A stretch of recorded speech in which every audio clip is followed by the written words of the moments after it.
আসসালামু আলাইকুম, welcome to my channel. আজকে আমরা চলে এসেছি আরেকটি নতুন ব্লগে। আজকে আপনাদেরকে নিয়ে যাচ্ছি জোরবাংলা মন্দির, পাবনাতে। জোরবাংলা মন্দির প্রাচীন ঐতিহাসিক জেলা পাবনার ঐতিহাসিক নিদর্শন এবং পুরাকীর্তির মধ্যে জোরবাংলা মন্দির অন্যতম। জেলা শহরের দক্ষিণ রাঘবপুর নামক স্থানে অবস্থিত জোরবাংলা মন্দির। এটি বাংলাদেশের একটি অন্যতম প্রত্নতাত্ত্বিক নিদর্শন। জনশ্রুতি রয়েছে 18 শতকের মাঝামাঝি সময়ে ব্রজমোহন করি নামের মুর্শিদাবাদের নবাবের এক তহসিলদার এই জোরবাংলা মন্দিরটি নির্মাণ করেন।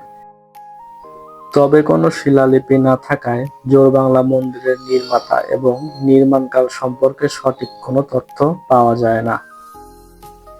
পাবনার এই জোরবাংলা মন্দিরে বর্তমানে কোনো পূজা অর্চনা করা হয় না, তবে কারো কারো মতে আগে এখানে নিয়মিত পূজা হতো।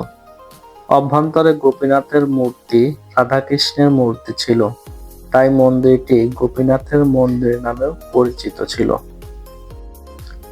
জানা যায় 1897 সালের ভূমিকম্পে মন্দিরটির বেশ কিছু অংশ ক্ষতিগ্রস্ত হয়। ইটের বেদির উপর নির্মিত মন্দিরের সামনের অংশে 3টি প্রবেশ পথ এবং পথের দুই পার্শ্বে 2টি বিশাল স্তম্ভ রয়েছে। এই প্রবেশপথ একসময় মন্দিরের অন্য অংশের মতো টেরাকোটার কারুকার্যে পূর্ণ ছিল। জোরবাংলা মন্দিরের দেয়ালের নকশা এবং টেরাকোটার কাজ দিনাজপুরের কান্তজিউ মন্দিরের সাথে সাদৃশ্যপূর্ণ।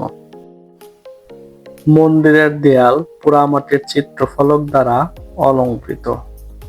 মন্দিরটির আকর্ষণীয় দিক হলো এর ছাদ, যেটি দোতলা প্রকৃতির। বর্তমানে বাংলাদেশ প্রত্নতত্ত্ব অধিদপ্তর পাবনা জোরবাংলা মন্দিরের তত্ত্বাবধানের দায়িত্ব পালন করছে। প্রতিদিনই দেশের বিভিন্ন প্রান্ত থেকে দর্শনার্থীরা মন্দিরটি দেখতে আসেন। দেশের যে কোনো জেলা থেকে বাস যোগে চলে আসতে পারেন পাবনায়। এরপর রিক্সা যোগে 35 থেকে 40 টাকা যেতে পারবেন জোরবাংলা মন্দিরে।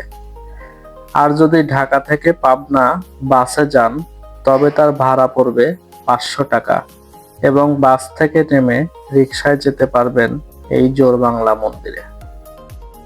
জোরবাংলা মন্দিরটি পাবনা জেলার রাঘবপুরে স্থাপিত হলেও এই মন্দিরটির কারণে এই এলাকার নাম হয়েছে জোরবাংলা পাড়া।